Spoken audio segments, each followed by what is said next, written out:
Bonjour à tous, merci. Désolé, j'arrive un petit peu en retard et en courant. Merci d'être présent pour cette table ronde. Pardon, ce forum, il faut être plus précis. Euh, Force Dimension et Staubli développent en partenariat une... comment dire? Je vais retrouver ce terme qui était très utile. Travail de veille technologique avec des robots qui permettent d'utiliser le retour haptique sur des robots. C'est encore un énorme travail de recherche et développement. Et le salon a tenu à ce partenariat, je veux dire, de présentation pour une technologie émergente. C'est encore une étape de recherche et développement, mais avec des promesses extraordinaires pour le milieu de l'horlogerie aujourd'hui et certainement pour d'autres secteurs à venir.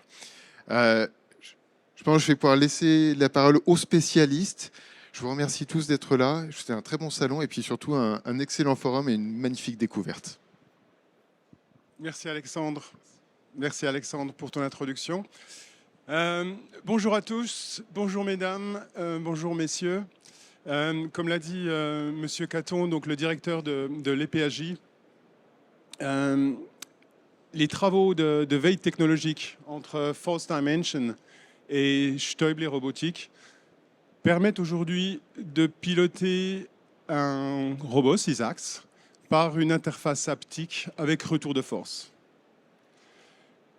Cette nouvelle technologie qu'on peut qualifier d'avant-gardiste, qui intéresse aussi de nombreux domaines d'activité, vous permet d'utiliser un robot Staubli comme si c'était une extension de votre main, tout en ressentant avec finesse tous les efforts qui sont rencontrés par le robot, par sa tête ou même par son préhenseur.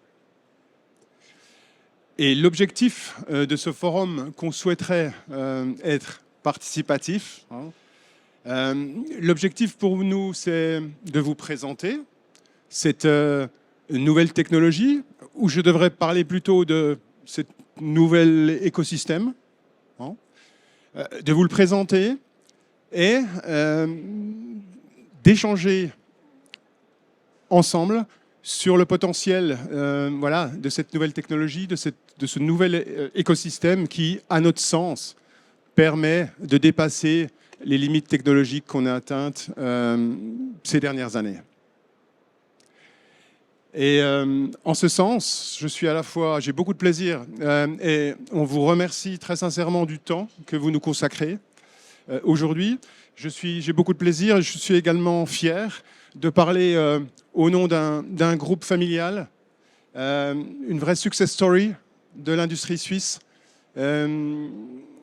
un petit atelier de maintenance de l'activité textile fondé en 1892 à Orgen, où je suis également basé et où je vis, et qui est devenu, avec conséquence et avec la passion de la mécatronique, qui est devenu un global player international reconnu pour ses compétences en mécatronique, qui emploie aujourd'hui 5700 personnes dans le monde, 15 sites de production, mais, et c'est vraiment des grands objectifs aujourd'hui, qui a au jour d'aujourd'hui plus de 2000 patents ouverts.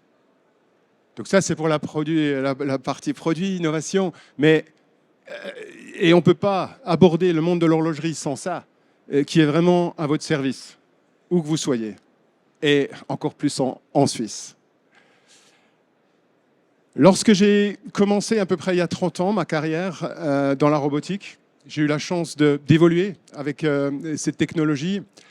J'ai tout de suite été fasciné par le monde des microtechniques. La partie challenging était incroyable. La partie process est beaucoup plus riche que dans d'autres domaines de l'industrie. Et quand on est passionné de la robotique, le premier challenge, c'était d'atteindre la précision requise. Et au début, c'était difficile.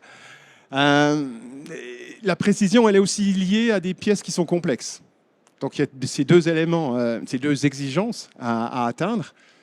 Évidemment, toujours plus de flexibilité, de productivité. On parle Pas de grande série, mais on parle de lot, on parle de collection. Il faut avoir des changements très rapides. Le robot doit avoir une haute dynamique, mais aussi des temps de stabilisation très courts. Donc, ça va être un des thèmes aujourd'hui. Et on ne peut pas réussir des applications dans le monde de l'horlogerie sans aborder le robot comme étant un écosystème, ou en tout cas au centre d'un écosystème qui doit interagir avec de la périphérique ou d'autres technologies. Et l'objectif pour nous, mais également pour Force Dimension, c'est de soutenir des hommes, des femmes qui sont responsables de processus de fabrication qui, par nature, sont complexes et toujours plus évolués et variés. Et c'est vraiment, je dirais, ce qu'on voudrait aborder aujourd'hui. Je vais laisser la parole à mon collègue, M. Yann Sragiotti, qui va déjà vous expliquer voilà, le parcours qu'on a fait juste maintenant et où on est arrivé. Yann? Merci Jean-Marc. Donc aujourd'hui, Stubli est déjà très présent dans l'industrie microtechnique et dans l'horlogerie. Si vous avez déjà pu visiter certains stands de nos partenaires, vous avez pu voir nos robots utilisés dans différentes applications. Et cette présence et ce succès qu'on a aujourd'hui vient de plusieurs qualités vraiment intrinsèques de nos produits, de nos bras et de nos contrôleurs qui permettent de répondre aux exigences de ce métier et de ces applications-là. Comme par exemple une enveloppe de travail sphérique. C'est-à-dire que le robot n'a aucune restriction et qu'on peut utiliser intégralement le volume à disposition, comme vous le voyez sur l'illustration là, pour positionner des applications et travailler, faire des applications, faire des process avec le robot. Un deuxième élément est le fait qu'on a une structure encapsulée fermée et qui permet d'avoir une connectique sous le pied, permettant au robot de travailler dans des environnements difficiles, complexes, en ayant toute la connexion sécurisée. Cette connexion nous permet aussi d'amener de l'intelligence au niveau de la communication avec des bus de terrain directement sur l'avant-bras. Et vous le verrez après, c'est un point important pour connecter des devices intelligents au niveau du flange, donc de l'extrémité du bras.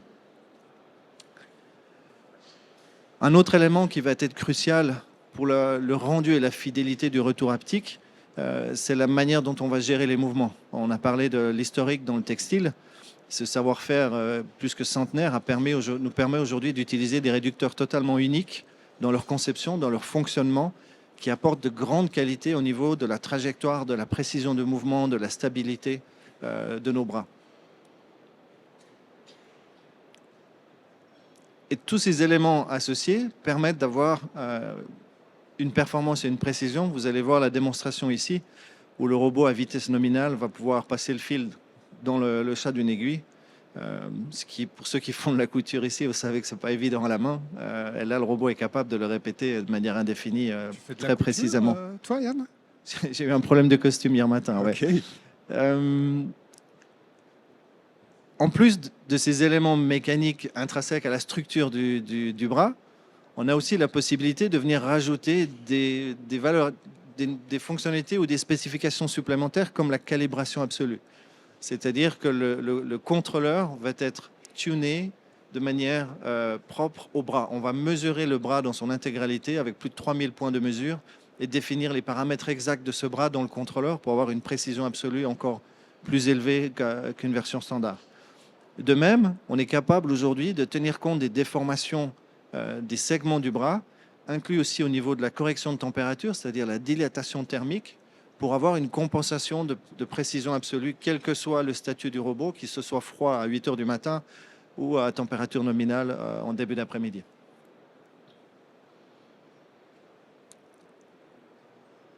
Un dernier élément, il y en a d'autres, mais un dernier élément pour cette explication-là, c'est les codeurs redondants. Aujourd'hui, on a des robots qui offrent un niveau de sécurité extrêmement élevé. Et dans cette chaîne de sécurité, on va retrouver des codeurs redondants. Dans les applications dont on va parler aujourd'hui, c'est extrêmement important que les trajectoires soient absolument maîtrisées et qu'il n'y ait pas une déviation possible. Et cette redondance au niveau des codeurs permet de garantir cet aspect-là de la fidélité de trajectoire et de précision. Le bras seul ne suffit pas. Le bras doit être piloté par un contrôleur. Et là aussi, on a toujours eu la stratégie d'avoir un contrôleur extrêmement ouvert qui est une pièce maîtresse de cet écosystème dont on va parler et qui est déjà par nature prévu pour être interconnecté avec des systèmes haptiques qui, vous le verrez, nécessitent du temps réel, nécessitent des fréquences d'échantillonnage extrêmement élevées. Et on a typiquement des bus de terrain en temps réel par défaut sur la connectique. Et évidemment, ces contrôleurs sont ouverts pour tout ce qui est connectique dans vos systèmes de production type Smart Factory. Toutes ces qualités de nos bras et de nos contrôleurs nous permettent aujourd'hui d'être, comme on l'a vu avant, présents dans l'horlogerie et dans la microtechnique, avec des applications comme du chargement de centres d'usinage, que ce soit des barquettes, des carrures, avec souvent des fonctionnalités ajoutées. On va retrouver du contrôle, vision, on va retrouver de l'adoucissage entre les phases d'usinage, on va retrouver du nettoyage, de la manipulation de petites pièces. Tout en bas sur votre gauche, vous avez des portes pitons. Au milieu, vous avez des aiguilles. On vient manipuler, trier, faire du contrôle qualité sur des aiguilles. Et un autre élément qui vient de l'encapsulage de nos bras nous permet d'avoir des bras qui sont extrêmement silencieux, que ce soit au niveau sonore ou électromagnétique, et qui permettent au robot de piloter des stations de mesure des mouvements sans venir les perturber. Et puis sur des applications qui font appel au suivi de trajectoire, on va retrouver du polissage robotisé, on va retrouver du laquage, on va retrouver du sablage ou des opérations d'inspection très, très poussées. Jean-Marc, qu'est-ce qu'on a besoin pour la suite? Et c'est la question. C'est ce qu'on voudrait discuter avec vous. Donc on voit finalement, avec tous les efforts, les investissements en termes de R&D, de support aussi, et là j'intègre aussi tous les partenaires de Stübli, les system integrators, les fabricants de machines, parce que voilà, c'est un network. On ne peut pas réussir dans une technologie aussi complexe que la robotique en étant seul et surtout en ayant un esprit fermé. La question maintenant, c'est la suite. On a la passion quand même de créer de la valeur ajoutée. C'est notre job dans l'industrie aussi suisse, qui est une grande chaîne. On doit continuer d'amener de la valeur et finalement d'amener de la valeur aux personnes, aux experts qui sont responsables des process. Et donc on peut dire, voilà, tout va bien. Nous, ce qui nous intéresse, c'est voilà, comment on va continuer à travailler, à apporter notre contribution aux microtechniques. Comment on peut aller plus loin en termes de précision, même si on va déjà, bien sûr, dans le monde de la robotique, très très loin et d'une manière fiable. Comment on peut dépasser la limite de la précision, parce que voilà, il y a d'autres applications. Et finalement, quand la pièce est trop complexe, des formes trop variées, des lots trop petits ou des process qui sont encore empiriques, comment on peut proposer un écosystème qui résout cette problématique-là et finalement, le but, c'est vraiment de dire, ben voilà, comment on peut continuer à construire une expertise et comment on peut supporter les experts des microtechniques pour continuer à construire le know-how, l'expertise, mais aussi la modéliser et la transmettre. Et c'est vraiment le but, à notre sens, de ce nouvel écosystème. Je vais laisser la parole à monsieur François Conti ou monsieur Grange. Sébastien va reprendre. Merci Jean-Marc. Puis dans les prochains steps, là, vous donnez beaucoup plus d'explications sur ce qu'est l'haptique, où en est l'haptique. Merci Jean-Marc. Je vais commencer par vous présenter brièvement d'où vient Force Dimension et ce que nous faisons pour mieux comprendre comment le haptique et le robotique, quand on les met ensemble, peuvent amener des avantages dans de nouvelles applications. Nous sommes fondés en 2001, issus d'un groupe de recherche de l'EPFL qui se spécialisait sur les nouvelles technologies, nouvelles à l'époque, surtout utilisables dans l'interaction homme-machine. Plus froid ? Ok, pardon. Utiliser ces nouvelles technologies dans l'interaction homme-machine, surtout dans un contexte médical. Et ces technologies couvraient un vaste spectre qui allait de la vision informatique au système de navigation et qui incluait également une composante interface à retour de force que nous avons extrait de l'EPFL et commencé à commercialiser pour différentes applications, dont je vous donnerai des exemples tout à l'heure. Nous sommes basés à Nyon et l'expertise de Force Dimension se centre essentiellement sur ces systèmes à retour de force et les applications annexes, notamment la robotique, d'où la raison de notre présence ici aujourd'hui. Nos domaines d'activité se centrent désormais autour des différentes technologies qui sont impliquées dans le haptique, à savoir le logiciel, la conception mécanique, la conception électronique également, et les applications extérieures des gens qui utilisent notre technologie, notamment la robotique médicale, ainsi que l'expérience que nous avons acquise dans la fabrication de ces appareils, qui est une composante essentielle de la qualité du retour de force qu'on retrouve dans nos produits. Tous nos produits sont conçus et fabriqués en Suisse. Le gros de notre marché se trouve par contre à l'étranger, en Amérique du Nord, en Europe et en Asie pour l'instant.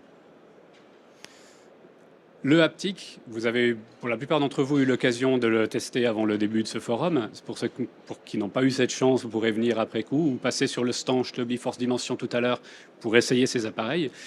Conceptuellement, ça revient à les considérer comme des super souris. C'est des appareils qu'on peut prendre dans la main et utiliser pour donner une information de position et d'orientation à une simulation ou à un robot. L'avantage du retour de force, c'est que l'information en retour est donnée sur le même outil que ce qu'on a. Donc on a tous l'habitude de tenir un crayon. Quand le crayon touche un bout de papier, on va immédiatement le sentir. Et il y a une coordination qui se fait entre le mouvement du crayon et la force qu'on ressent dans la main. Dans le cas de notre super souris, c'est la même chose. Un des gros challenges, par contre, de cette technologie, c'est que contrairement à une souris, il ne suffit pas de la brancher dans l'ordinateur pour qu'elle fonctionne.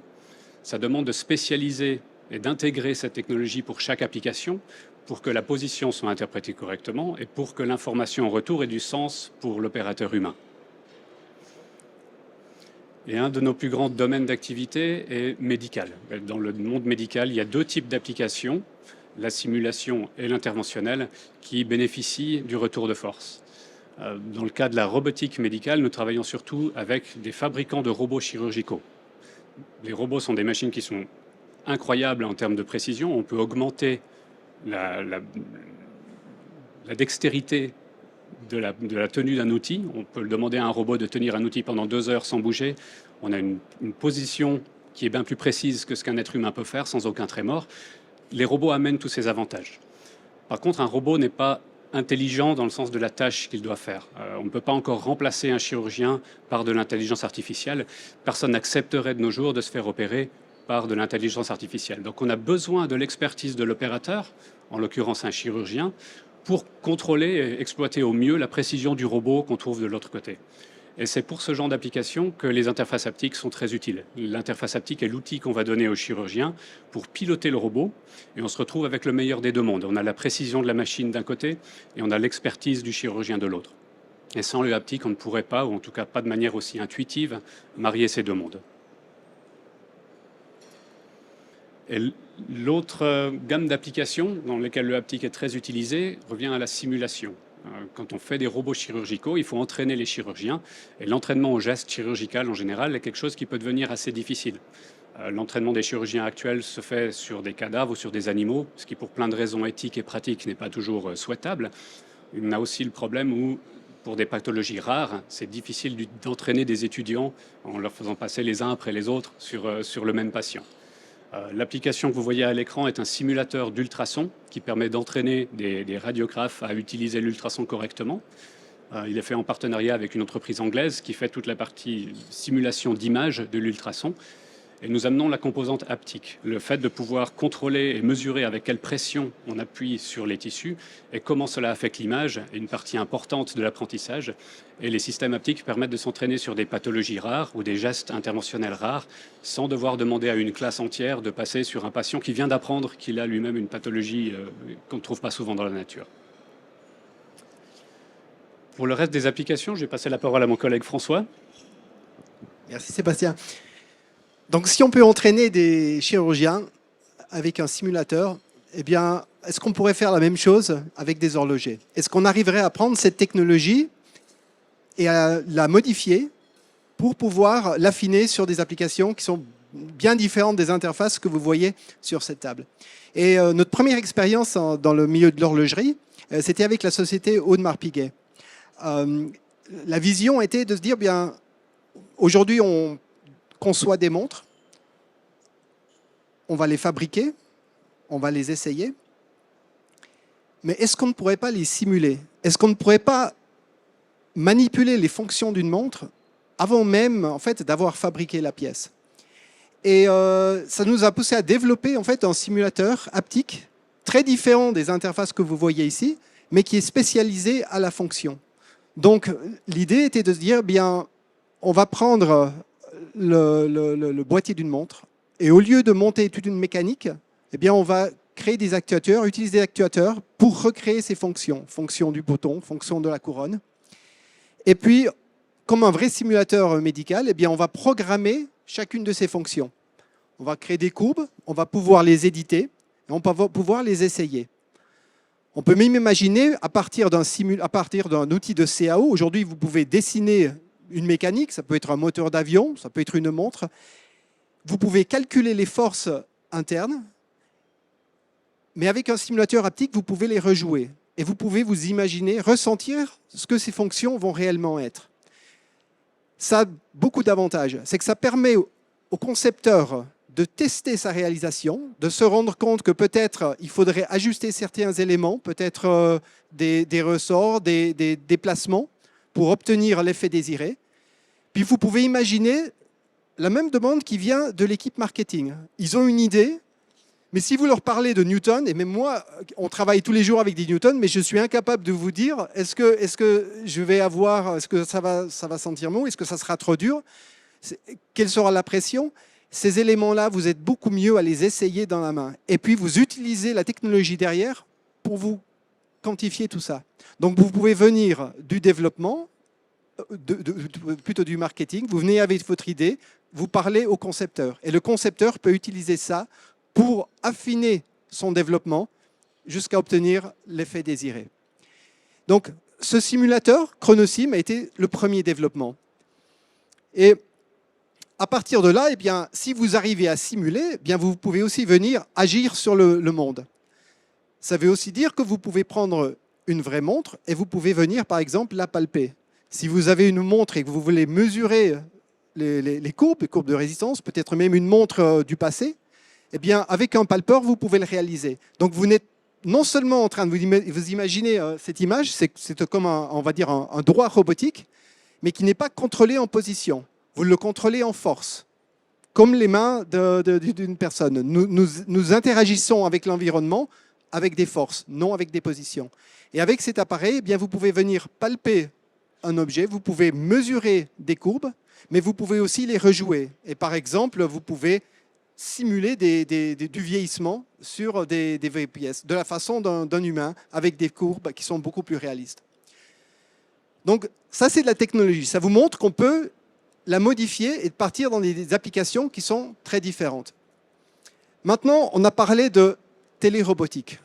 On imagine prendre ces interfaces haptiques et les connecter sur des robots. Alors, on a un démonstrateur ici sur le stand Stubli. Je vous invite à l'essayer.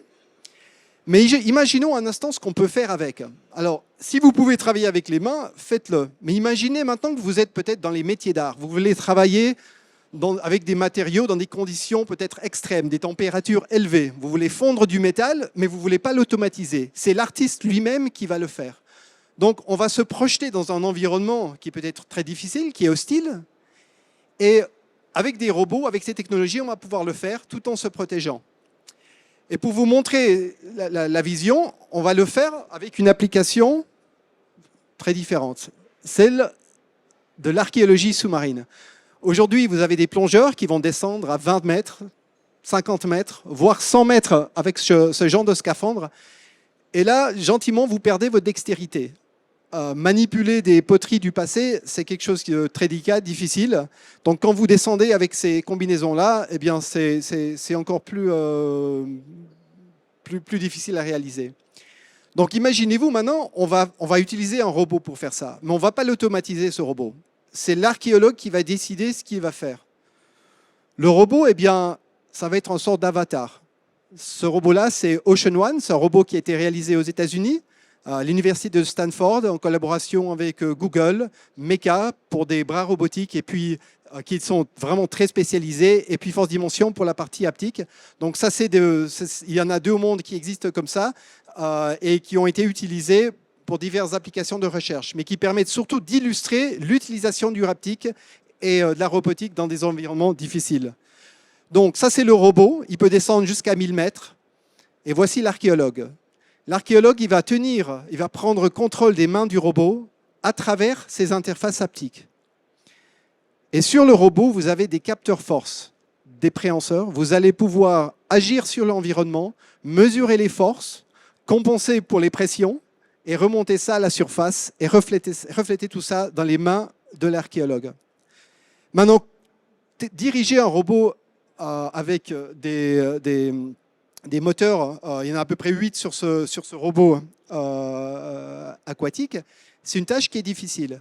Donc on utilise aussi toute l'expérience dans le milieu des robots chirurgicaux pour en fait permettre à l'archéologue de porter toute son attention sur la tâche. Lui, ce qui l'intéresse, c'est de contrôler les mains et d'aller vers une poterie, son objectif. Le contrôle du robot est automatique. Donc lui ne s'inquiète pas de devoir compenser pour des courants marins un obstacle. Le robot va automatiquement se diriger, s'orienter pour garder la meilleure configuration possible pour faciliter la tâche de l'opérateur. Et maintenant, je vais vous montrer quelques images de ce robot en action. Un bijou de technologie à la conquête des épaves multicentenaires. 2 yeux, 2 bras et 180 kg de mécanique. Il s'appelle Ocean One et dans son costume orange, ce robot archéologue vient de faire sa première sortie sous-marine. Nous sommes au large de Toulon, au-dessus d'une épave de l'époque Louis XIV. Continue comme ça, Vincent. Avance encore. Un vaisseau de guerre qui repose par 90 mètres de fond. Et on est au-dessus d'un canon là, Michel. Oui.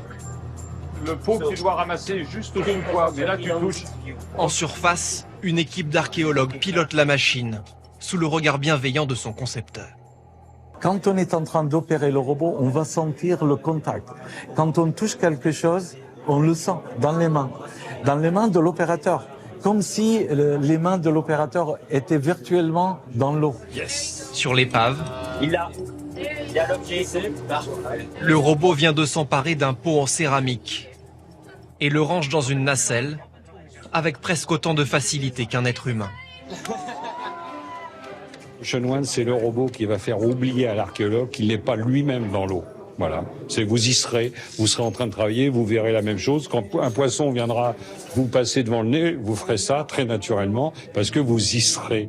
Conçu pour plonger jusqu'à 1000 mètres de fond, le robot pourra se rendre là où l'homme ne peut s'aventurer et rapporter ainsi les trésors des abysses.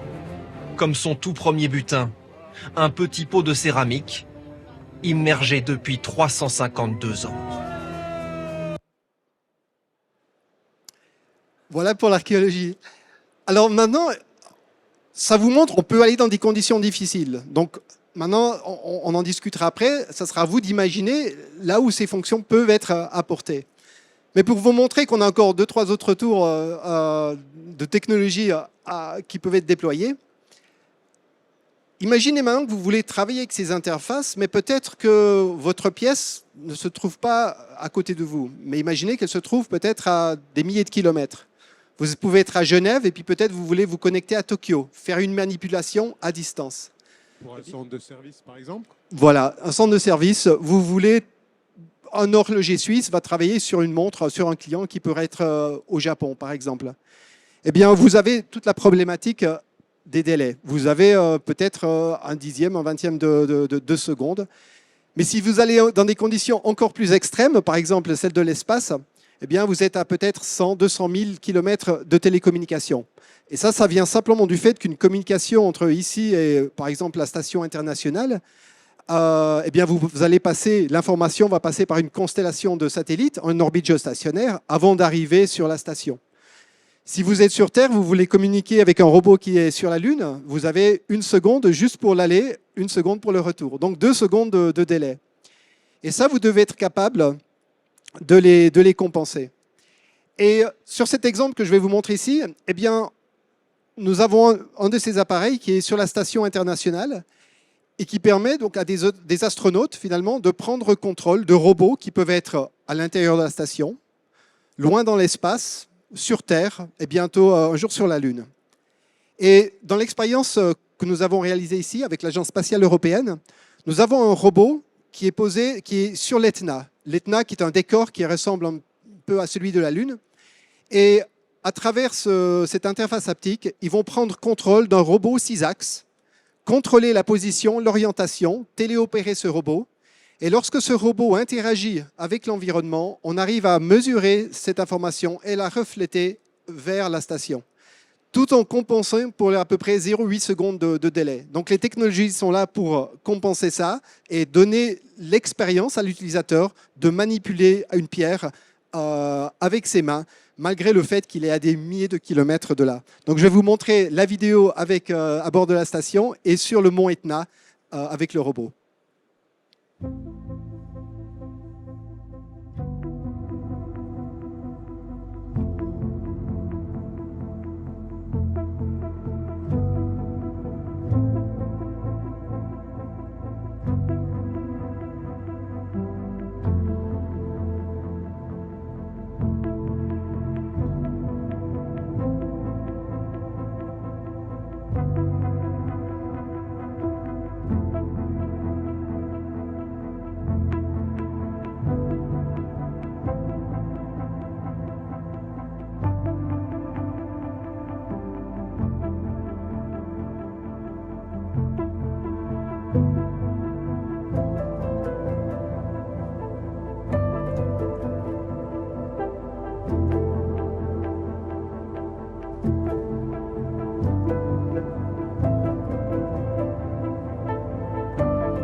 Et voilà, donc là on revient sur Terre et je vais passer la parole à Jean-Marc. On resterait bien là-haut, non? Peut-être déjà des questions ou des réactions sur cette première partie qui était quand même plus consacrée à l'haptique pour vous faire comprendre et peut-être vous laisser aspirer sur le potentiel maintenant de cette technologie. Quelqu'un a des questions?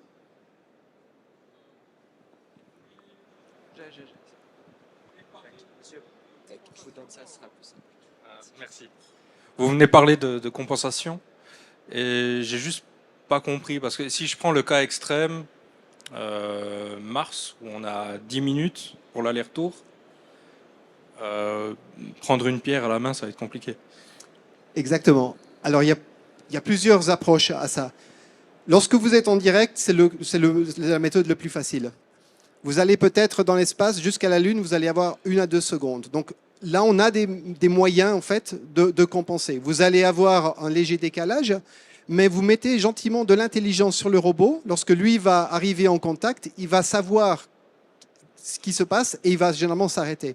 Lorsque vous êtes sur Mars, là, on parle de minutes. Donc vous n'allez plus utiliser ça de la même façon. Sur Mars, par exemple, ce qu'on peut faire, on peut digitaliser avec les images, avec des caméras 3D. Vous obtenez, on va dire, un nuage de points. Vous amenez ça sur Terre. Et en fait, ce que vous allez faire, c'est la planification de l'opération. Donc, là, vous êtes plutôt dans une simulation. Vous allez planifier la tâche de façon très intuitive parce que vous ressentez les objets, vous planifiez. Et ce que vous envoyez comme information vers le robot, en fait, ce sont des primitives. Vous allez dire au robot, déplacez-vous à cet endroit-là, maintenez une certaine compliance, ajustez. Et le robot, avec, on va dire, un minimum d'intelligence locale, va effectuer la tâche. Et si le robot se bloque, eh bien, il n'y a pas de miracle. Il faut envoyer un message vers la Terre et il faut replanifier l'opération. Mais absolument, ça a ses limites. Ok, merci. D'autres questions peut-être ou on poursuit? Oui, moi j'aurais une question par rapport aux outils de développement. Est-ce que vous proposez aujourd'hui des bibliothèques ou ce genre de choses pour les développeurs? Donc par exemple, je pense à à ROS, à Robot Operating System. Est-ce que vous avez des librairies, des choses qui vont permettre à des entreprises ou des laboratoires de recherche de prendre en main directement ces outils et de développer eux-mêmes des applications? Tout à fait. Alors, nos produits viennent avec une librairie de base en C++ qui vous donne accès à toutes les fonctionnalités de l'appareil. On a plusieurs packages qui peuvent venir par-dessus. On a un wrapper en Python. On peut vous pointer sur des packages ROS, par exemple, qui sont capables de les utiliser. En règle générale, on a l'habitude de beaucoup adapter nos appareils et on travaille souvent avec nos clients. Si quelque chose manque, on peut contribuer, en tout cas assister dans la création d'une interface logicielle dédiée pour un projet spécifique. Ouais. La démonstration que vous avez vue tout au départ de la présentation, qui était projetée, où vous pouviez interagir sur des éléments déformables, différentes textures, ça c'est un logiciel open source qui est mis à disposition. Ça vient en fait du monde académique et on invite souvent les gens à prendre ce code et à jouer avec. Parce que très souvent, vous allez vouloir, si vous avez un groupe R&D, vous allez vouloir développer vous-même une partie de l'application et on invite les utilisateurs à faire ça. Certains de ces outils, en fait, même aujourd'hui des systèmes dans le milieu de la chirurgie, sont partis de ces composants open source et ont été intégrés à la carte, en quelque sorte, sur des applications finales. Et je poserai la même question du coup pour Stobli. Est-ce que c'est la même chose aussi ou pas pour des bibliothèques de... D'accord. Donc, pour l'instant, on parle de veille technologique. Hein.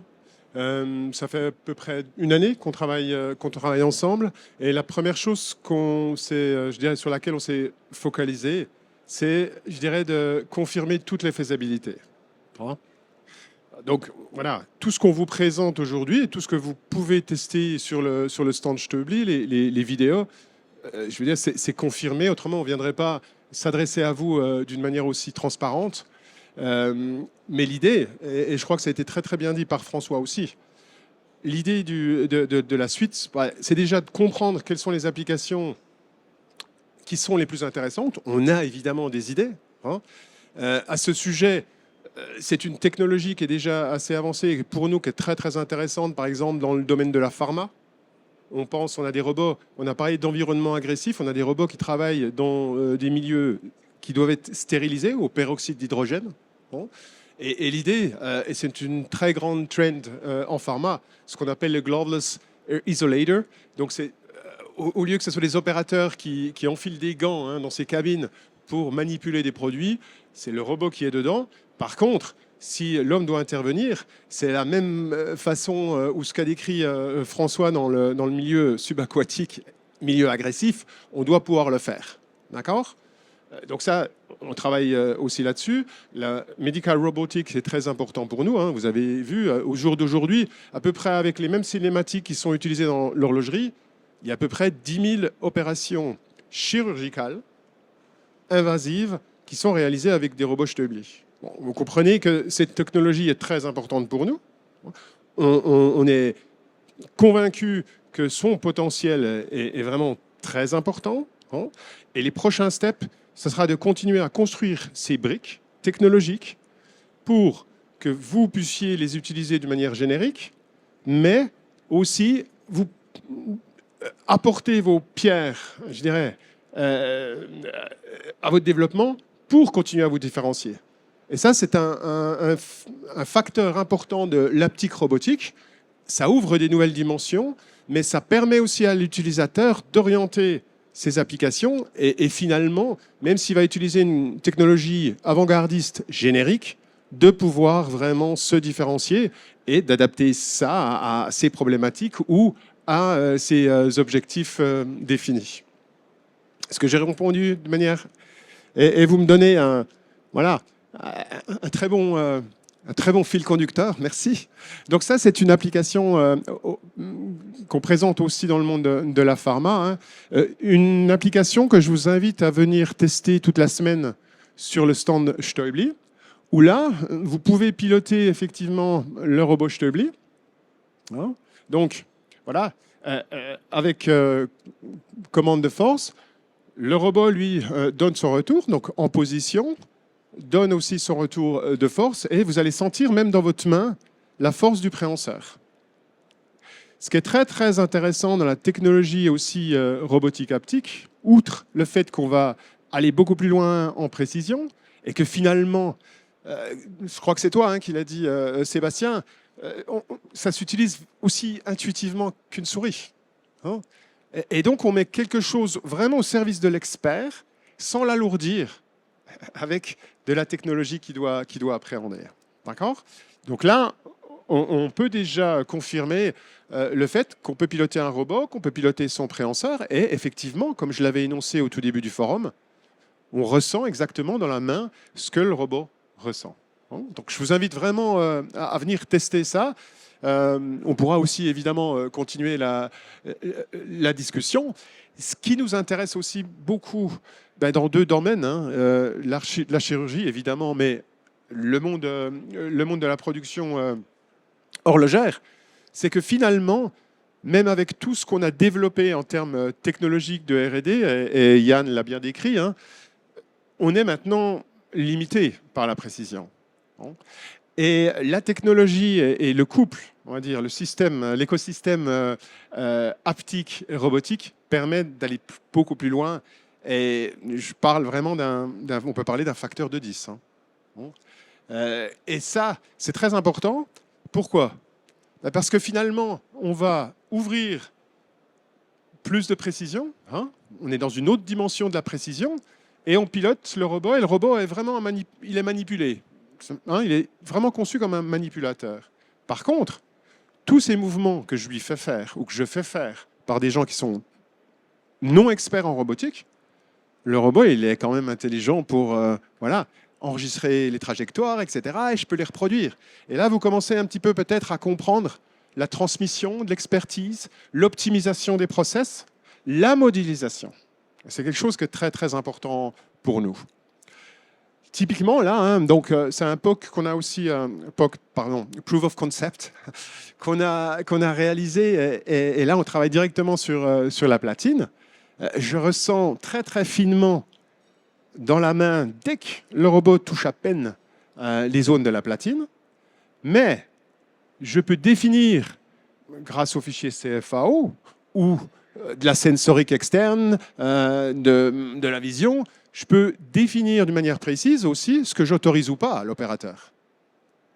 Et typiquement, là, on amène plus de dextérité, plus de précision, mais du fait qu'on peut la sécuriser, on l'ouvre vraiment à une bande passante beaucoup plus large d'opérateurs. Et c'est ça aussi une des grandes contributions potentielles de la robotique haptique.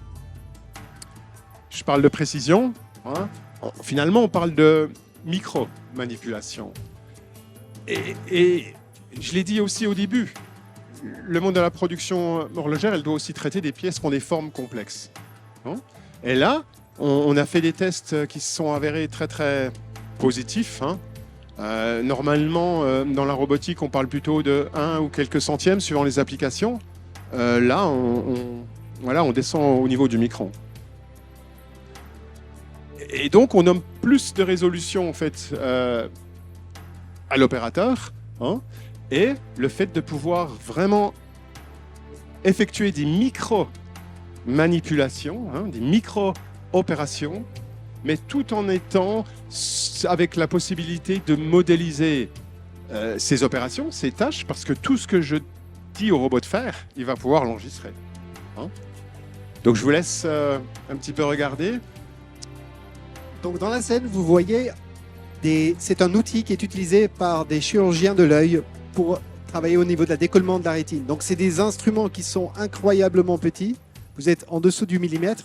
Et là, on arrive à venir au niveau à manipuler un cheveu. Donc ça, c'est un cheveu humain. Vous arrivez à venir vous positionner et à le couper. Et ça vous montre à quel niveau vous arrivez vraiment à explorer toutes les échelles et à le faire avec un rapport d'échelle entre l'humain et le robot et à descendre vraiment à des positions, des précisions incroyables. Donc cette expérience-là nous a permis de valider ceci. Et puis voilà, donc on a la précision, on arrive à compenser des latences, on peut être dans des environnements hostiles. Et ça vous met vraiment la palette de couleurs disponible pour explorer les applications. Voilà, et c'est là qu'on va évidemment rechercher aussi à interagir avec vous. tout ce qu'on a développé en termes de robotique ces dernières années, et c'est un long chemin, on l'a fait grâce aux horlogers. C'est vous les experts. Hein. Nous, on connaît bien la robotique, on connaît bien l'haptique, mais voilà. Toutes les applications que moi, personnellement, j'ai trouvées très, très réussies ces dernières années, c'est toujours une conjonction et une forte collaboration, parce que c'est vous les experts. Et nous, bien évidemment, quand on connaît le potentiel de la robotique, voilà, on a pu tester et confirmer la faisabilité de ce qu'on peut atteindre grâce à justement à la robotique haptique. On pense évidemment à beaucoup d'autres applications qu'on n'arrive pas encore à gérer maintenant avec les systèmes parce que voilà, ça demande trop de précision, les pièces sont trop complexes et ça, c'est beaucoup trop onéreux de préparer toute la périphérie pour pouvoir le faire. Et ça ouvre vraiment des nouvelles dimensions, soit pour prendre des points ou définir des trajectoires. Hein. Mais il y a beaucoup d'autres choses. On a parlé de milieux agressifs, de décors, etc. Et je crois que j'ai vu déjà une main se lever.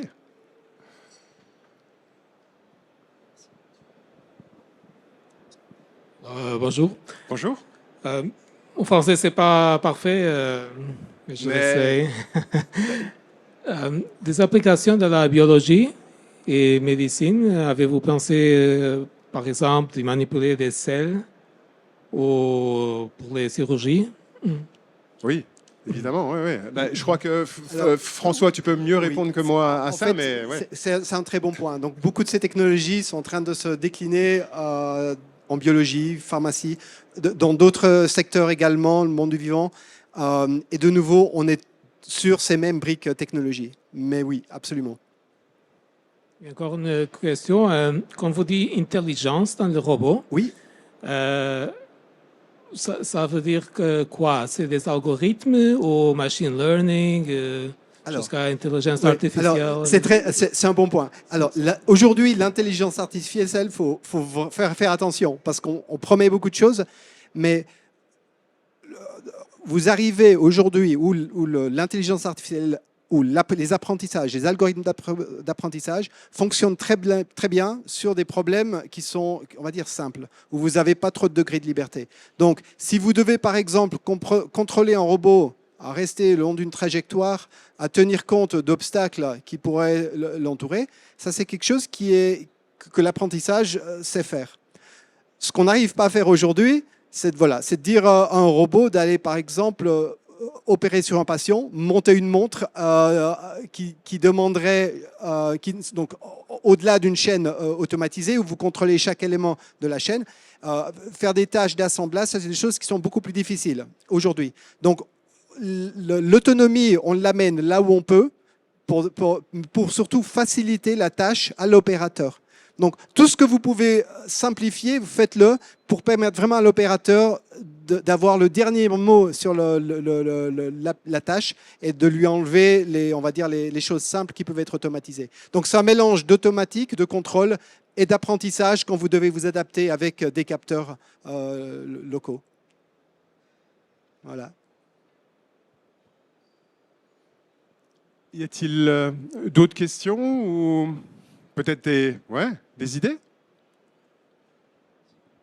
Est-ce que vous travaillez sur des robots mobiles qui ont maintenant ces bras intégrés je ne sais pas si vous voyez sur les chiens Boston Dynamics, ce genre de choses. Ouais, dans les centrales nucléaires ou ce genre pour faire des téléopérations sur des valves. Alors, le centrale nucléaire, oui. Alors c'est aussi un sujet intéressant parce qu'il y a tout le problème des démantèlements des centrales aujourd'hui.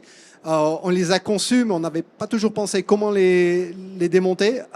Et beaucoup arrivent en fin de vie aujourd'hui. Donc, il y a des développeurs qui utilisent ces interfaces haptiques, qui commencent à les coupler sur des bases, des plateformes mobiles. Et là, on retrouve un tout petit peu la même problématique que le robot sous-marin. On n'est pas sur un espace fini, on est un espace infini, vous voulez vous déplacer. Et donc, tout l'art consiste en fait à développer l'interface de telle sorte que, voilà, peut-être que vous faites du démantèlement, ce qui vous intéresse, c'est d'aller avec une scie circulaire. Voilà, dans une centrale nucléaire, on vient en fait couper des barreaux, on doit casser cette centrale en petits morceaux. Et pour ça, eh bien, vous devez vous déplacer et tenir l'outil. Donc, la partie qui est presque semi-automatique, ça peut être déplacement de la plateforme, qui, elle, va chercher à suivre le bras du robot pour en fait toujours garder le robot dans une configuration où vous maximisez en fait les performances. Le robot, quand vous êtes bras tendu en singularité, c'est une catastrophe. Vous essayez toujours d'être au centre du volume de travail, vous avez la meilleure dextérité, meilleur niveau de force, meilleure stabilité. Et ça, c'est ce que la plateforme va vous aider à faire. Donc le couplage des deux, oui, et ça a déjà été réalisé pour pas mal d'applications, et le domaine du nucléaire en est un. Typiquement, le démantèlement de Fukushima, vous allez retrouver des robots Stubli qui vont, avec des pinces hydrauliques, qui vont sectionner les fers des bétons armés pour aider au démantèlement. Et Stubli propose également des robots mobiles ou des AGV, pour la petite histoire. D'autres questions ou input?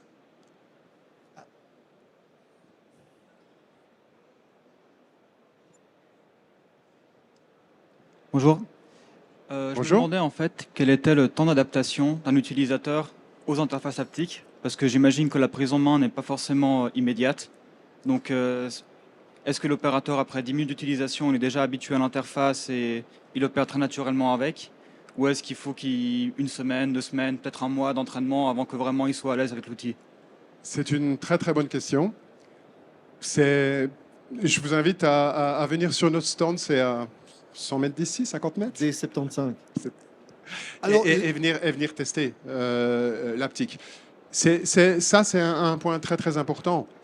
Et je crois que c'était Sébastien qui l'a souligné au tout début. Dans notre vie de tous les jours, on interagit toujours avec la force, pas avec la position. Tout ce qu'on fait de manière intuitive, c'est un retour de force finalement. D'accord? Donc par définition, c'est une technologie ou un écosystème qui est hyper intuitif. Personnellement, je ne connais pas les enjeux dans la robotique industrielle. On parle beaucoup de easy programming, on parle beaucoup d'amener la robotique au plus grand nombre d'utilisateurs. Je n'ai pas encore, moi, malgré l'expérience qu'on a, rencontré un système aussi intuitif que ça. Parce qu'elle résonne directement avec l'humain. Hein. Et ce qui est très, très intéressant, justement, c'est de pallier ou de coordonner ce côté intuitif, d'accord ? Mais cette possibilité de modéliser, parce qu'on a tous beaucoup de difficultés à modéliser ce qu'on fait de manière intuitive. Ça nous dépasse. Là, cette technologie-là peut vraiment donner libre cours à l'expert. On parlait tout à l'heure, par exemple, des milieux agressifs. On a pensé là-dedans, dans ces applications, il y a par exemple les applications de décor. Ça peut être du travail avec du laser ou sous flamme, qui sont finalement très, très agressifs. Mais on peut donner l'idée, c'est vraiment ça, c'est de donner à l'expert, donc vraiment, on peut parler là d'artiste, la possibilité d'avoir un système intuitif pour, je dirais, laisser exprimer sa créativité. Et par contre, on modélise. Et donc, on peut toujours reprendre cette comparaison pour optimiser, etc., ou transmettre. Donc, c'est vraiment ça l'essence de la robotique haptique. Et je vous invite vraiment à venir. Le système est là toute la semaine.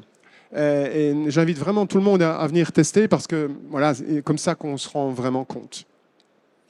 Pour donner peut-être un autre élément à votre question, au point de vue du temps, nous, avec l'expérience avec les chirurgiens, on le voit quand on développe ces appareils, la question c'est combien de temps il va falloir un chirurgien pour prendre le système en main. Et en pratique, c'est en matière d'heures. La première fois, nous avions réalisé un système pour la chirurgie, c'était pour de la cardiologie, c'était de contrôler un cathéter qui puisse monter à l'intérieur du cœur et effectuer des ablations et des mesures. Et quand vous parlez à un chirurgien la première fois en lui disant que vous n'allez plus tenir un cathéter dans les mains, mais vous auriez une interface comme ceci, ça prend un petit moment. Et certains chirurgiens voulaient tenir un bout de cathéter au bout du robot. On leur dit non, ça sera une boule et un bouton. Et c'est beaucoup plus simple parce que c'est tout ce qu'il vous faut en fait pour réaliser la tâche. Alors avec certains chirurgiens, il y avait un peu de résistance. Jusqu'à un jour, il y en a un qui est arrivé dans une salle de test et il voit l'appareil et il me dit mais mon fils il a quelque chose comme ça à la maison. Et entre-temps, on avait conçu un appareil grand public qui avait été vendu aux États-Unis pour les jeux. Et là, on avait un petit peu fermé la boucle parce que son fils connaissait ça, lui il l'avait vu dans un cadre très différent qui était celui du jeu. Ben maintenant vous pouvez vous imaginer qu'est-ce que c'est que prendre une console et de jouer avec. Donc on a aussi remarqué que les jeunes qui ont joué avec des consoles, qui ont l'habitude de jouer avec ces technologies 3D, ces technologies immersives, en fait, ça devient juste un outil de plus. C'est utiliser une souris, un clavier, ben voilà, vous avez une interface haptique. Et si vous connaissez le milieu, vous n'allez pas apprendre à être chirurgien en quelques heures, mais si vous êtes chirurgien, vous connaissez la tâche, en peu de temps, vous allez vous adapter à ces systèmes. Vous êtes satisfait de la réponse, ça? Ouais. Oui, merci. Donc, on se voit un peu plus tard, alors. D'autres personnes souhaitent interagir ou peut-être des questions? Est-ce que ça vous inspire dans vos métiers, ces nouvelles possibilités? Peut-être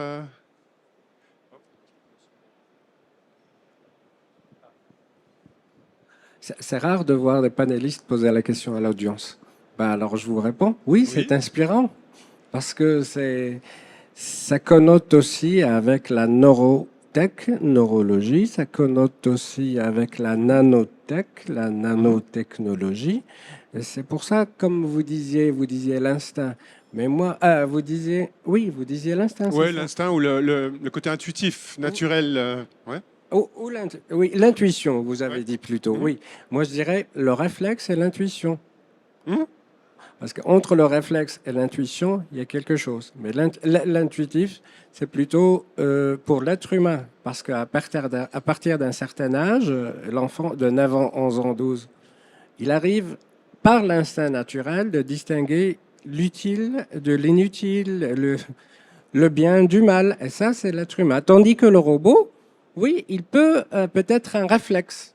Comme j'arrive peut-être ici à ce qui m'inspire, et c'est aussi une question, le robot sous-marin, il aurait peut-être certains réflexes pour agir autrement. Voilà. Mais est-ce que vous êtes aussi dans une phase de développement qui peut être au-delà, qui pourrait être pas nécessairement l'archéologie sous-marine avec d'autres partenaires? Alors, aujourd'hui, on pose les briques. Donc, on explore, on se pose des fois autant de questions que vous. On essaye des choses, on les teste, et c'est un excellent moment pour commencer à mettre les mains sur ces technologies-là. Parce qu'on est vraiment en train de définir les briques, les composants, ce qui deviendra les outils du futur. Donc, par exemple, oui, effectivement, quand on est au fond de la mer, lorsqu'on a fait ces plongées, et les choses ne sont pas simples, parce qu'il y a beaucoup de choses que vous n'allez pas vous y attendre. Et les archéologues, tout à coup, ils utilisent l'appareil d'une certaine façon. Vous, tout à coup, un des exemples, un des soucis qu'on avait eu la première fois, c'était de se coincer le robot entre un vieux canon de l'époque Louis XVI. On se posait la question si on allait refaire une deuxième épave. Et finalement, grâce à du haptique, en utilisant les bras, on a réussi à décrocher le robot. Mais ça ouvre tout à coup d'autres choses. Est-ce que le robot peut lui-même, en utilisant le toucher, créer ses fonctions de plus pour aussi aider à naviguer dans son environnement? Donc, toutes ces choses-là, on les découvre à mesure sur ce genre de projet. Et avec l'horlogerie, c'est pareil. Quand on est arrivé dans l'horlogerie, on a découvert le savoir-faire des tâches qui étaient extrêmement difficiles à réaliser. Un exemple, par exemple, pour le côté tactile, sur le simulateur horloger, on se rendait compte, lorsque vous manipulez une montre, vous travaillez dans des domaines de force qui sont assez élevés, mais surtout, vous entendez une montre. Donc, non seulement vous ressentez des forces, mais lorsque vous entendez un tic, vous passez... toutes ces informations sont capitales. Au début, on simulait une montre, ça ne ressemblait pas à une montre. Dès qu'on a mis le côté acoustique, combiné avec le côté tactile, ça a ouvert les portes. Mais ça nous a aussi poussé à développer de la technologie pour pouvoir faire ça. Donc, si vous avez des idées, c'est le meilleur moment en fait, pour nous en parler ou nous demander d'explorer des directions. Parce que vous disiez aussi manipulation d'un cheveu, ou peut-être moins qu'un cheveu. Voilà. Mais dans quel objectif? Pourquoi faire ça? Oui. Pour connaître les limites de vos technologies. Si vous savez que vous descendez au niveau du cheveu, en fait, vous validez l'extrême. Souvent, ces expériences d'envoyer un robot dans l'espace, il n'y a pas un marché dans l'espace. Par contre, vous poussez vos appareils dans des situations extrêmes, Et ça vous valide les autres domaines d'activité. Ça c'est la nanotech, nanotechnologie. Ouais. Parce que c'est intéressant de voir, je peux partager ça avec vous, de nos jours, comment certaines grandes entreprises pharmaceutiques, ils arrivent à manipuler une ADN pour avoir d'une seule ADN un autre produit pharmaceutique. Qu'ils vont le patenter, ça fait deux produits. Et ça, c'est la biotech, la biotechnologie. Oui. Donc, merci infiniment. Ouais, peut-être juste un point quand on parle important, hein, quand on parle de précision, il faut bien prendre les deux dimensions. Hein. C'est-à-dire qu'on arrive je dirais, à donner au robot beaucoup plus de précision. Hein, j'ai parlé d'un facteur de 10. Mais par contre, on donne à l'utilisateur beaucoup plus de résolution. C'est-à-dire que moi, quand je vais essayer de faire un mouvement, hein, je dois stabiliser mon poignet, enfin, etc. Et on voit, je suis très mauvais là-dedans, qu'on va voir des dextérités très différentes sur les humains. C'est pour ça que aussi, c'est compliqué dans certains domaines de l'industrie de dire, ben voilà, à qui je donne cette tâche-là, qui a les compétences, qui a la dextérité pour cette tâche-là. OK ? Avec l'haptique, c'est différent, parce que je vais pouvoir, moi, faire un mouvement de quelques centimètres, hein, et finalement, qui au bout du robot, on parle de quelques microns. Et là, c'est quand on dit qu'on peut ouvrir une gamme de tâches à une bande passante d'utilisateurs beaucoup plus large, c'est vraiment avec ce facteur-là. Donc il faut bien voir ces deux dimensions de la précision, si je peux me permettre. Hein. Donc pour vous, si vous pensez à l'horlogerie, vous pensez à des mouvements, dites-vous aussi qu'avec ces technologies-là, vous allez peut-être pouvoir pousser les limites. Vous allez faire certaines tâches, vous allez les monter vous-même, vous allez peut-être avoir des complications encore plus difficiles à réaliser. On travaille très souvent en couche, peut-être qu'on peut travailler dans d'autres degrés de liberté, mais en travaillant avec ces outils, eh bien, on arrive peut-être, en tout cas en chirurgie, c'est ce qu'on fait tous les jours, on arrive à accéder dans des situations mécaniques difficiles que des mains n'arriveraient pas à faire. Je crois que madame avait une question.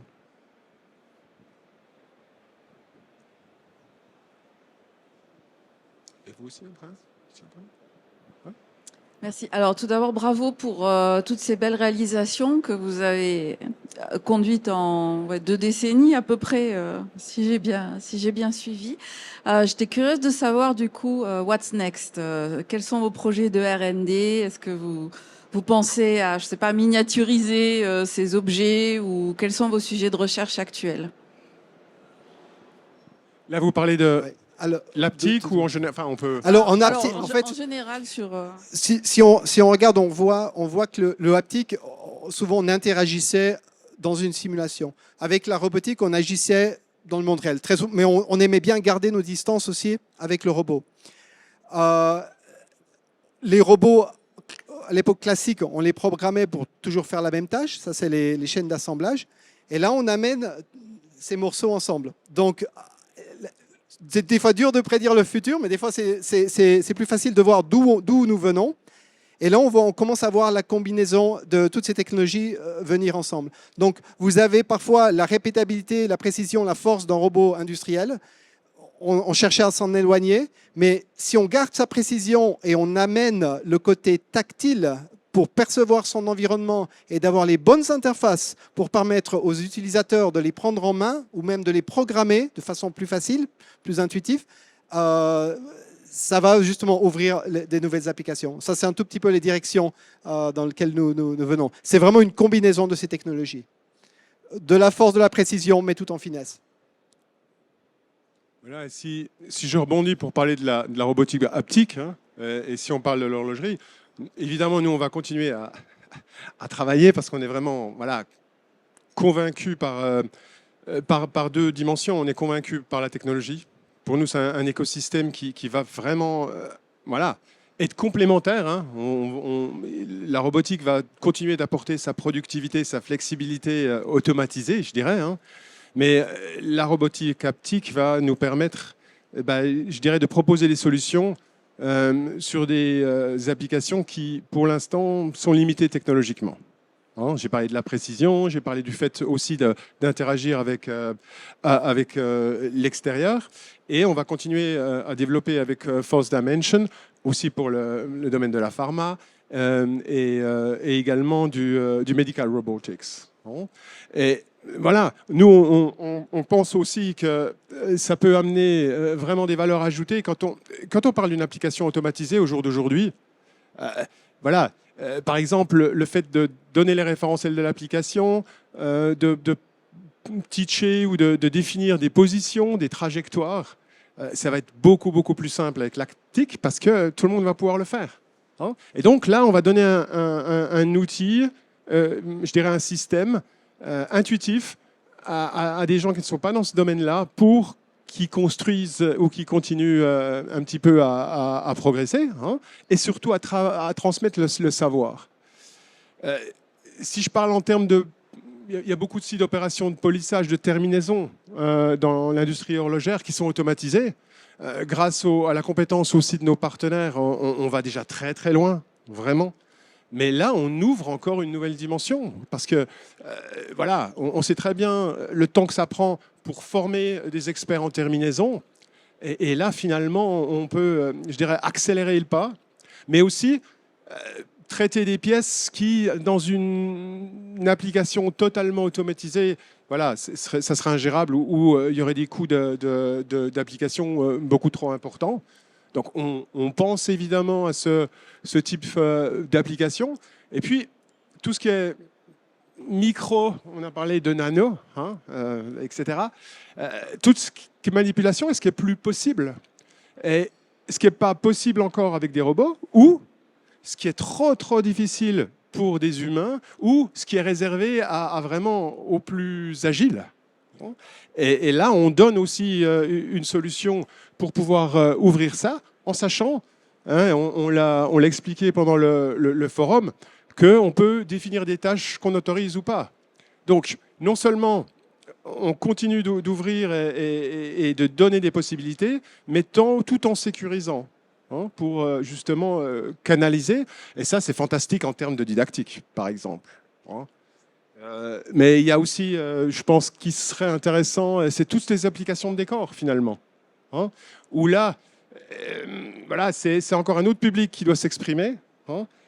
Et qui, là, on parle de créativité, donc de donner un système très intuitif à disposition, mais aussi de pouvoir traiter ce type d'application sans danger. Voilà, un des mottos de Stubli, c'est easy, mais aussi safe. Et donc, toute cette robotique haptique peut permettre vraiment, voilà, de donner plus de possibilités aux humains, tout en pérennisant leur intégrité, mais également de transmettre, etc. On parle également de téléopération à distance. On a parlé, par exemple, de la relation ou d'application entre les maisons mères ou les service centers, des choses comme ça. Donc, on voit, nous, un potentiel important. Mais encore une fois, cette nouvelle technologie ou ce nouvel écosystème, je dirais, il va s'ancrer vraiment dans la production que si les horlogers, si on collabore avec eux, puisque finalement, c'est vous les experts. C'est pas nous dans ce... Est-ce que ce type d'application ou d'idée, ça vous parle? Ou ça vous semble correspondre à des problématiques ou des limitations que vous avez également?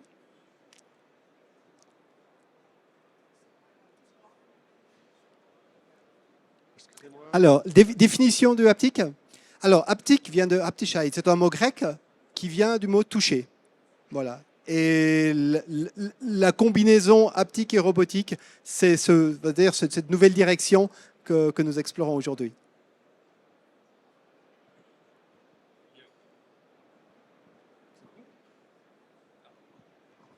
Donc c'est la sensation. Sensation du toucher. Ressentir, mais également percevoir. C'est une expérience qui va dans les deux sens. Parce que vous percevez et vous manipulez en même temps. Oui. Avec vos mains. Si vous interagissez avec un objet, vous allez bien sûr le percevoir, ressentir les forces, les matériaux, En même temps, vous agissez sur l'environnement. Parce que ça ouvre aussi des possibilités, des portes dans la chirurgie esthétique. Oui, ça aussi, des possibilités. Bien sûr. Oui.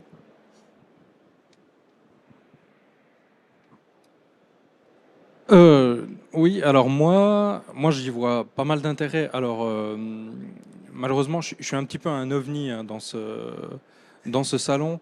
Donc je vais peut-être préciser parce que effectivement, moi j'ai un background scientifique, donc les sciences naturelles bien sûr, mais surtout les sciences formelles. Et donc moi j'ai pris, ben voilà, moi j'ai surtout été amené à faire finalement de la simulation. Donc je suis vraiment dans le monde de la simulation. Donc ce qui va me rapprocher de la robotique au final, c'est le digital twin.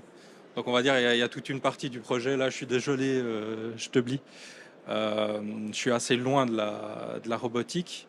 Moi, ce que j'y vois concernant l'aptique et puis l'outil que j'ai pu tester ce matin, moi j'y vois beaucoup d'intérêt justement dans ce que j'utilise. Parce que maintenant, on a le monde de la simulation, c'est le temps réel maintenant. On a enfin la puissance qui nous le permet. Et donc moi, ce que j'ai envie là tout de suite, c'est de prendre cet outil et puis de pouvoir l'intégrer à notamment une réal que j'utilise beaucoup. Je suis aussi venu pas mal du monde du jeu. Et puis, alors pas pour le jeu vidéo, parce que le motion gaming a quand même montré ses limites. Et la technologie présentée ici ne répond pas malheureusement à ces limites. C'est un domaine on ne l'a pas tellement couvert aujourd'hui. Oui. La partie simulation. On vous a juste vraiment mis un teaser avec quelques objets simples à l'écran. Ce que vous avez essayé sur ces démos simples, en fait, on peut charger aujourd'hui avec les librairies que nous avons un modèle complet d'une montre, donc composé de plus de 150 pièces de très haute résolution. Et vous pouvez les prendre avec un device haptique un à un et venir ressentir les interactions, voire même les assembler. Ce qui permet à commencer à se dire, bien, une gamme d'assemblage, par exemple, vous commencez à la tester en simulé, non pas seulement en réel, avec des vraies pièces. Donc ces choses-là, oui, c'est tout ce monde de la simulation qui est un outil très important qu'on utilise pour guider les robots, pour naviguer ou pour soit simuler une scène complète ou même vous aider à planifier le contrôle d'un robot. Un des exemples que vous pouvez faire avec le robot Stubli, on s'approchait, c'était l'application de l'année passée, Jean-Marc vous a fait une vidéo, vous avez une aiguille, puis vous vous déplacez sur une platine de montre. Là, vous utilisez de la simulation pure. Vous avez une librairie, détection de distance, vous allez mesurer entre votre représentation de la pointe de l'outil et puis la platine, à haute résolution, la distance entre l'outil dans le monde virtuel et la platine. Vous mesurez la distance, vous dites à votre simulation, je veux rester aller à 1 mm de la surface, j'ai cette information instantanée à 1000 Hz, 1000 fois par seconde, et on va utiliser ça pour déplacer le robot, calculer la force que vous allez ressentir dans la main de l'opérateur. Donc, absolument, cette technologie logicielle, c'est très important. Il y a le rendu graphique, bien entendu, qu'on va utiliser. Si vous avez mentionné Unreal, pour le rendu graphique, il y a Unity, il y en a d'autres également. Ça, c'est toute la couche graphique. Nous, ce qu'on n'a pas couvert aujourd'hui, c'est toute la couche, on va dire, physique. C'est modéliser les forces, modéliser les collisions et faire ça sur des éléments complexes et en temps réel. Et ça, c'est une des briques technologiques que nous avons et que nous ressortons très souvent pour ces applications dans le milieu simulation. D'accord. Mais donc, vous avez parlé justement d'avoir les SDK en C++. Oui. Et bah moi, la question que j'aurais aujourd'hui, c'est est-ce qu'à l'heure d'aujourd'hui, je peux me procurer ces choses-là pour faire moi l'intégration sur les moteurs que j'utilise? Aujourd'hui, si vous prenez une interface haptique, vous avez des librairies qui existent pour la collision, pour la simulation haptique. Les démonstrations que je vous ai montrées avant, elles sont là. Vous pouvez les télécharger et vous pouvez déjà développer votre propre application. Absolument. Après, connecter sur un robot, par exemple, aujourd'hui, la connexion sur un robot Stubli se fait grâce à leur logiciel d'interface. Ils ont des logiciels. Donc, soit vous êtes en automatique complet, vous utilisez leurs outils de programmation, soit vous avez des interfaces de communication et vous allez pouvoir communiquer avec le robot d'envoyer vos trajectoires, vos informations. Et c'est comme ça qu'on réalise ces démonstrations. Et vous pouvez travailler dans notre environnement aussi, utiliser vos user structures en C++ de la même façon. Donc, évidemment, on doit aussi proposer des systèmes ouverts, puisque c'est vraiment l'essence et les fondements, je dirais, de ce nouvel écosystème. Il reste la question du prix, et puis voilà. Alors le prix, bien sûr, il y a souvent toute la partie mécanique qui est bien évidemment là, pour des interfaces comme ça.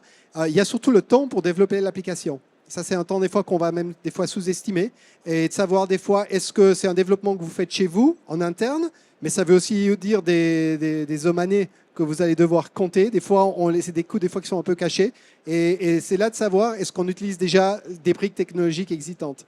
Donc, nous, sur tous ces projets, c'est très souvent, en tout cas dans le milieu médical, c'est à la carte avec nos partenaires. Certains ont une expérience dans le milieu du logiciel, eh bien, on leur donne accès à ces éléments-là. D'autres veulent pas en savoir, ils veulent qu'on leur résout toute la boucle de contrôle et ils veulent finalement vraiment s'intéresser qu'à l'outil chirurgical. Donc, mais les composants sont là et c'est pour ça qu'on est là aujourd'hui pour en parler. Très bien, merci. Merci. D'autres questions ou...